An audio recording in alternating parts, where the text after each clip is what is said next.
एजाज अपने बारे में यस कुछ बताइए।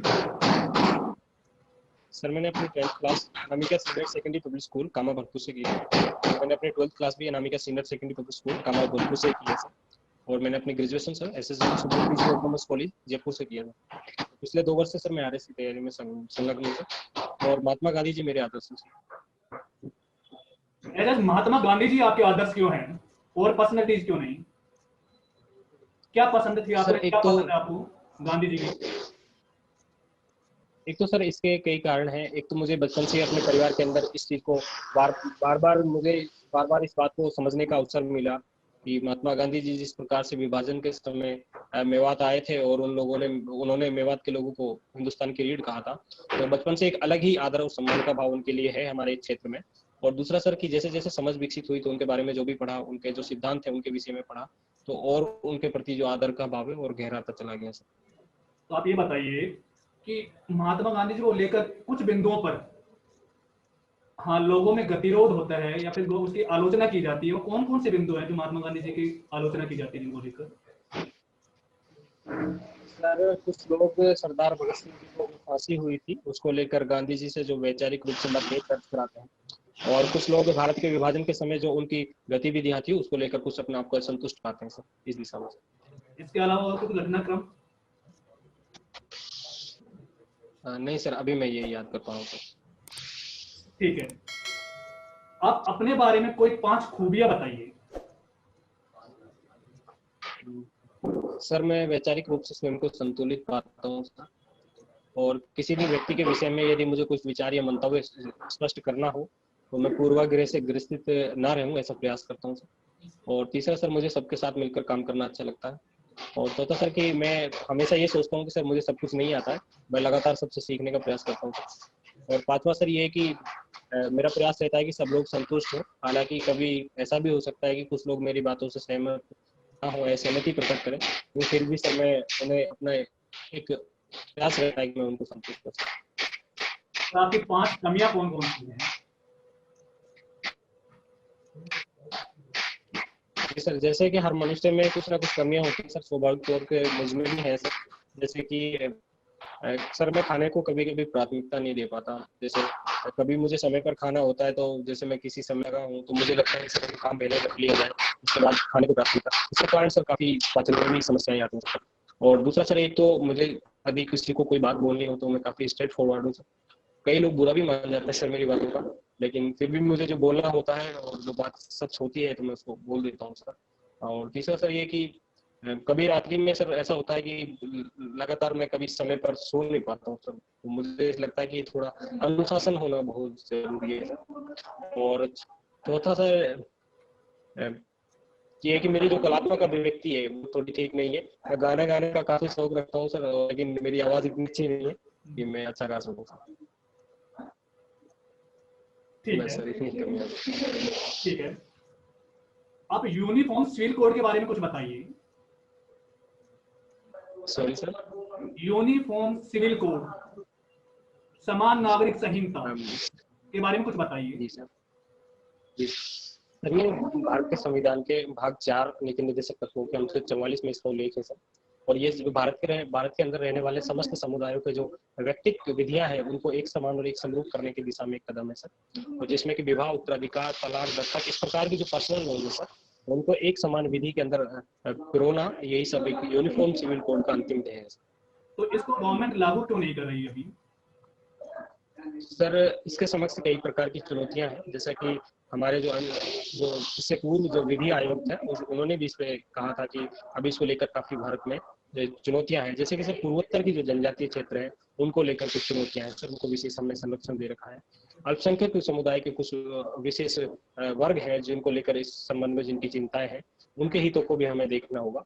लेकिन सर फिर भी इस दिशा में जो डॉक्टर अम्बेडकर का जो विचार है मैं उससे काफी हद तक सहमत हूँ सर। जैसे कि उन्होंने कहा था कि यदि यूनिफॉर्म सिविल कोड को वॉलंटरी रूप से लागू किया जाए तो सभी लोग इसके लाभ को देखेंगे, तो उसके पश्चात ये होगा कि अन्य लोग भी इसकी तरफ आकर्षित होंगे इसको अपनाने के लिए।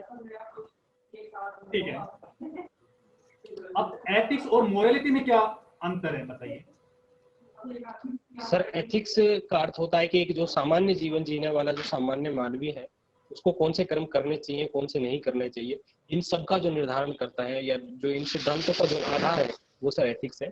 और यदि एक मनुष्य होने के नाते हमें अन्य मनुष्यों के साथ किस प्रकार से व्यवहार करना चाहिए और हमें किस प्रकार से उनकी भावनाओं को आदर करते हुए अपनी बातों का व्यक्त करना चाहिए, अपने क्रियाकलापों का व्यक्त करना चाहिए, ये सर मोरलिटी है। ठीक है Ijaz, thank you very much. मैं नेक्स्ट पैनल मेंबर की तरफ मूव करता हूँ। MF sir. Yes, Ijaz. Good evening. नमस्ते। Good evening. How are you? I am fine sir. Could you feel free to give your interview in English today, or we should go Yes, through sir. English? I should prefer sir Hindi, but Okay. Okay, no issue. As per because we live in a diverse country.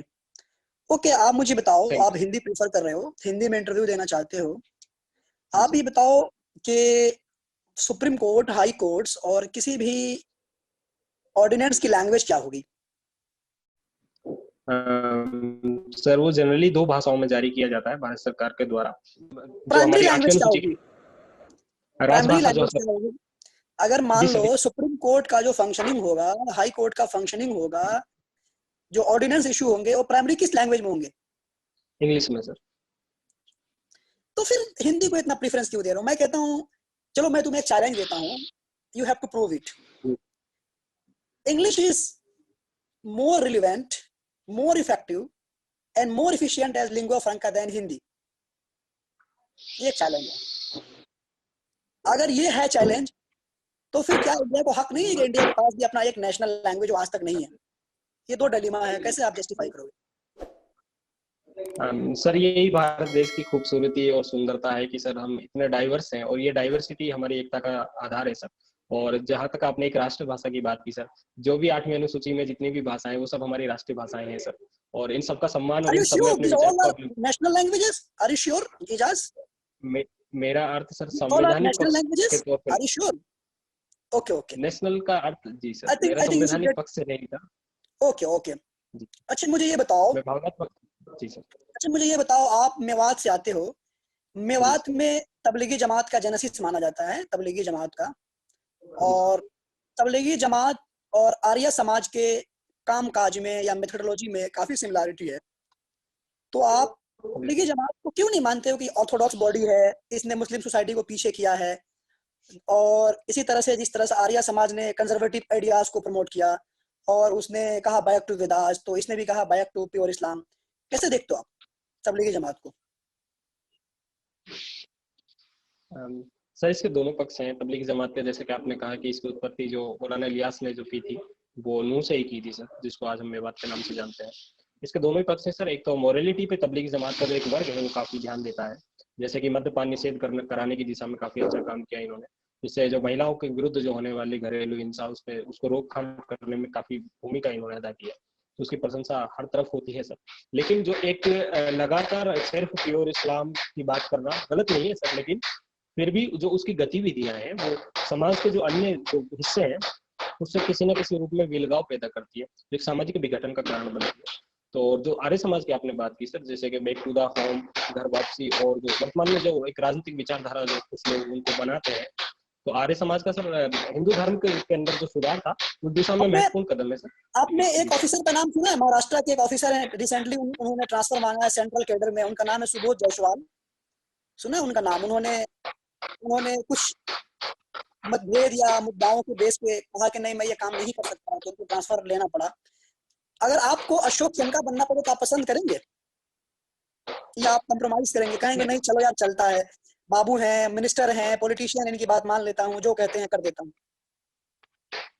Sir मेरा प्रयास रहेगा जो संविधान के अंदर जो हमारे कर्तव्य हैं, जो हमारी आचरण संहिता है जो कि हम प्रशासकों के लिए बनाई गई है, उसके दायरे में रहते हुए जनप्रतिनिधियों की बातों का ध्यान रखा जाए सर, क्योंकि वो जनता के प्रतिनिधि हैं। वो कहीं ना कहीं उनका उत्तरदायित्व और जवाबदेहिता कहीं अधिक है, और हम सब संविधान से बंधे हुए हैं सर। तो मेरा प्रयास रहेगा कि जो संविधान के जो मूल्य हैं उनकी तरफ हम आप ध्यान मुझे दें। अरिस्टोटल के कोई 3 कार्डिनल प्रिंसिपल ऑफ एथिक्स बताएं, एथिक्स एंड मोरालिटी। अरिस्टोटल के द्वारा दिए गए कोई भी 3 बताएं कार्डिनल प्रिंसिपल जो आपको हेल्प करेंगे एज अ गुड एडमिनिस्ट्रेटर बनने में। सो सर मैं स्पेसिफिक रूप से तो अरिस्टोटल के नहीं बता पाऊंगा, समझ जाऊंगा। चलिए आप मुझे टी सेशन के बारे में बता दें। टी सेशन ने काफी फेमस हैं, इलेक्शन रिफॉर्म के लिए। क्या आपको नहीं लगता है कि आज इलेक्शन कमीशन जो फंक्शनिंग कर रहा है, बिल्कुल वो अपने कैरेक्टर को लूज कर चुका है, कोई स्टैंड नहीं ले पाता है, आज फिर से टी सेशन की जरूरत है? बताएं क्यों फेमस है टी सेशन?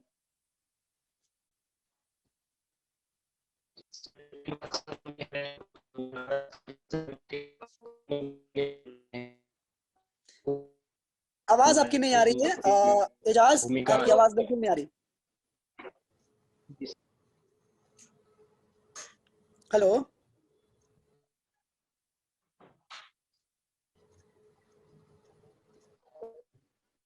हेलो हाँ हाँ, यस हेलो यस, हाँ एजाज। सर, सुन पा रहे हैं आप? सेन हाँ, जी भारत के पूर्व मुख्य निर्वाचन आयुक्त रहे हैं सर, और उन्होंने yes, चुनाव सुधारों की दिशा में काफी महत्वपूर्ण काम किए थे सर। और वर्तमान में जहाँ तक आपने सर भारत के निर्वाचन आयोग की बात की सर, वो चूंकि भारत एक जीवंत लोकतंत्र है, वो लगातार नए नवाचार करते रहते हैं सर। जैसे कि वीवीपैट को अभी कुछ दे पाना, जिससे कि लोगों की जो विश्वसनीयता है, जो कि कुछ प्रश्न चिन्ह उठाए जाते हैं वोटिंग मशीन के ऊपर, उसको कम किया जा सके। और लगातार निर्वाचन आयोग में भारत की जो जनता की विश्वसनीयता है लगातार मजबूत हो रही है। अच्छा ठीक है। एजाज, आप मुझे बताओ, आप हरियाणा से हो, पानीपत की 3 लड़ाई का नाम बता दो मुझे ईयर वाइज।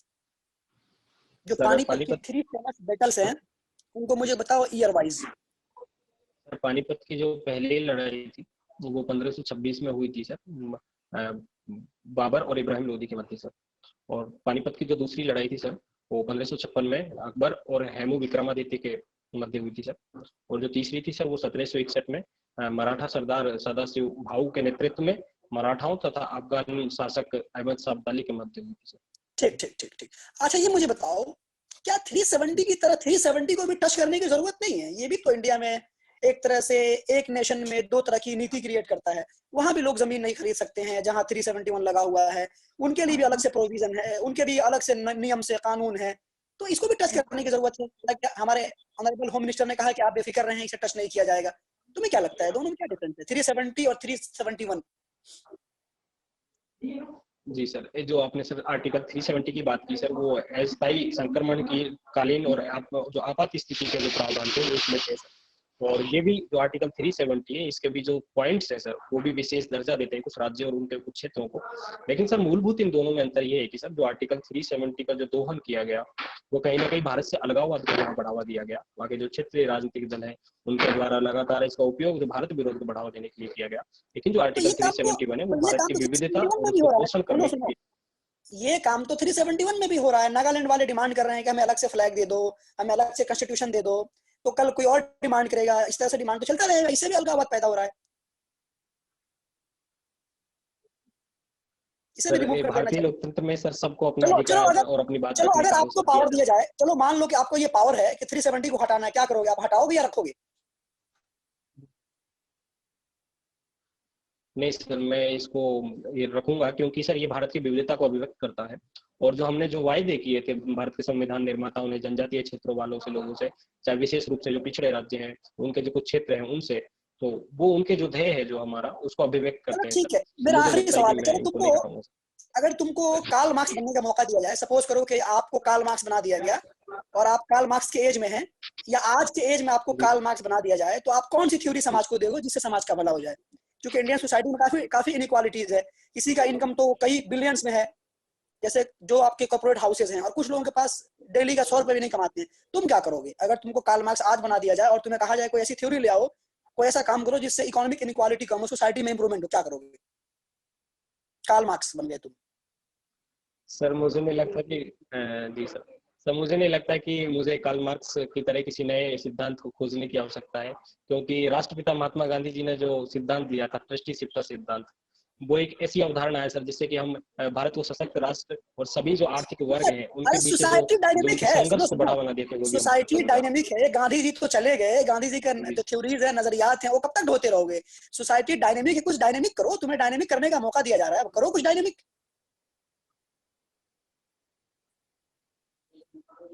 सर पहले तो सर मैं यही कहूंगा कि महात्मा गांधी जी एक ऐसे शख्स है, ऐसा व्यक्तित्व है जो कि आज भी प्रासंगिक है, और मुझे लगता है कि आने वाले समय में भी रहेंगे। तो मुझे लगता है कि सर मैं उनकी थ्योरी के साथ जाऊंगा सर, मुझे कुछ नए सिद्धांत की और नवाचार करने की आवश्यकता मुझे नहीं लगती। ठीक है, thank you so much. All the best. I'm moving to you to Thank the you, next sir. panel. Okay. Thank you. Thank you, sir. Yes, ma'am. On to you.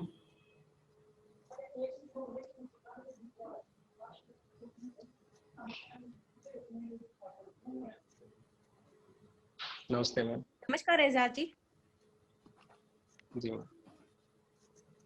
कैसे हैं आप? ठीक है मैम। कैसे लग रहा है? अब इंटरव्यू की डेट भी आ गई है, कॉन्फिडेंस कैसा जा रहा है? जी मैम, विश्वास है स्वयं पर और परमात्मा पर, लेकिन फिर भी आप सब लोगों को गुरुजनों का आशीर्वाद रहेगा तो निश्चित तौर पर मैं अच्छा करूँगा। डेफिनेटली आप अच्छा करेंगे। How can India reform its civil services? Sorry ma'am, मैं सुन नहीं पाया। इंडिया अपनी प्रशासनिक सेवा में क्या सुधार कर सकता है? मैम, इस दिशा में जैसे कि प्रशासनिक सुधार आयोग भी बनाए गए थे पहले और दूसरे, तो दूसरे प्रशासनिक सुधार आयोग की जो रिकमेंडेशंस हैं, यदि हम उस पर अच्छे से काम करें तो मुझे लगता है कि एक अच्छे प्रशासनिक तंत्र का हम निर्माण कर पाएंगे। जैसे कि उन्होंने जो महत्वपूर्ण बात कही है कि सत्यनिष्ठा पर बहुत अधिक बल दिया है द्वितीय प्रशासनिक सुधार आयोग ने, और दूसरा में उन्होंने कहा है कि जो आर्टिकल 311 है उसको यदि उसमें कुछ ढील दी जाए या उसको समाप्त किया जाए तो प्रशासनिक तंत्र में काफी हद तक हम कुछ अच्छा कर पाएंगे। What are the evils and ills eating into the vital of Indian bureaucracy? Indian bureaucracy को उसकी अच्छाइयों को क्या चीज खा जाती है? मैम, हो सकता है मेरे शब्द कठोर हों, लेकिन फिर भी जो एक दिखावे की जो प्रवृत्ति है कहीं ना कहीं, अभी बराक ओबामा जी की जो किताब आई है प्रॉमिस्ड लैंड, उन्होंने भी इस पे इंडियन ब्यूरोक्रेसी के विषय में कहा है कि एक जो पाखंड या दिखावे की, मैं ये नहीं कह रहा कि मैम पूरा प्रशासनिक तंत्र ऐसा है, लेकिन चंद लोग ऐसे हैं कि जिसके द्वारा जो जनता का जो धन है उसका अपव्यय होता है और जो प्रशासनिक तंत्र की जो कुशलता है वो प्रभावित होती है। तो मैम, जो गीता की जो लोक संग्रह की अवधारणा है, यदि उस पर काम किया जाएगा तो प्रशासन तंत्र जरूर मजबूत होगा। मैम, क्या नेपोटिज्म इसका रीजन है? मैम, प्रशासन में काफी हद तक नहीं है मैम ऐसा। ओके, करप्शन इन सर्विस क्या इसका रीजन है? जी मैम, निश्चित तौर पर मैम काफी बड़ा इशू है ये मैम, क्योंकि यदि प्रशासनिक तंत्र अपने मूल्यों को भूलकर और जनता से कटाव करते हुए यदि वो अपने भ्रष्टाचार में लिप्त होता है तो उससे न केवल प्रशासन की जो कुशलता है और जो उसकी उत्पादकता है वो प्रभावित होती है, अपितु एक गलत संदेश भी समाज के अंदर जाता है। अगर आप सेलेक्ट हो जाते हैं, आपका प्रायोरिटी एरिया क्या रहेगा जहाँ पे आप वास्तव में कुछ अच्छा करना चाहते हैं? ऐसा क्या प्रायोरिटी जोन रहेगा आपका? मैम, एक तो बचपन से जहाँ मैंने समय गुजारा है, मैं बहुत ही पिछड़े हुए क्षेत्र से आता हूँ, तो मैंने बड़ी नजदीक से लोगों की समस्याओं को देखा है और दो बड़ी समस्याएं जो मैं देख पाता हूँ मैम, एक तो अवसंरचना की कमी के कारण जो एक बेरोजगारी और पलायन देखने को मिलता है मैम, उस पर मैं सरकार के साथ सहयोग करते हुए मेरा प्रयास रहेगा कि रोजगार की दिशा में काम किया जाए। और दूसरा, महिला शिक्षा पे मैं दूंगा कि इस दिशा में काम किया जाए, तो महिला शिक्षा को जो महिला स्वास्थ्य है उससे जोड़कर देखा जाएगा। अभी पीएम बोल रहे हैं कि 1 नेशन 1 इलेक्शन, इस पे आपकी क्या राय है? मैम, निश्चित तौर पर एक काफी दूरगामी और दूरदर्शिता वाला ये विचार है, लेकिन इस पे इसकी तो काफी नकारात्मक जो पक्ष है, चुनौतियां हैं तो इसके पक्ष वो काफी गंभीर है। उन चुनौतियों से निपटने के लिए हमें सभी राजनीतिक दलों को उनमें वैचारिक तारतम्यता लानी पड़ेगी और उसके लिए जो सारे हितधारक हैं उनको समान मंच पे लाते हुए सबकी बातों का ध्यान रखते हुए हमें इस दिशा में बढ़ना पड़ेगा हमें। लेकिन एक बहुत बड़ी चुनौती है उसका संवैधानिक पक्ष है, उसको संशोधित कर पाना और एक राजनीतिक विचारधारा के तौर पर सबको एक मंच पे लाना, इसकी बड़ी चुनौती है। लेकिन मैम, इसके फायदे बहुत ही सकारात्मक हो सकते हैं राष्ट्र के लिए, तो मैम ये अच्छा कदम ले सकते हैं। अभी किसानों को दिल्ली जाने से रोका जा रहा है, हरियाणा मुख्यमंत्री के द्वारा वहां पे रोका जा रहा है, क्या इसे हम राजनीति कह सकते हैं? सरकार का भी एक अपना जनहित के लिए काम करने का जो उनका मंतव्य है कि यदि किसी न किसी प्रकार से किसान आंदोलन का सहारा लेते हुए कुछ असामाजिक तत्व इस आंदोलन का सहारा लेते हुए कानून व्यवस्था को कहीं प्रभावित ना करे, ये सरकार का प्रयास है इसमें। लेकिन किसानों को विरोध का अधिकार है और दिल्ली पुलिस ने भी उनको एक विशेष स्थान की उनकी बात कही है कि वो वहां जाकर अपना विरोध दर्ज करा सकते हैं। ओके ओके एजाज जी, मैं आपको नेक्स्ट पैनल मेंबर की तरफ मूव कर रही हूँ। Thank you. Thank you. Okay Ijaz, आपका इंटरव्यू यहीं ओवर करते हैं। जल्द ही आपको जी सर। हमारी टीम है वापस से रिकनेक्ट करेगी। All the best.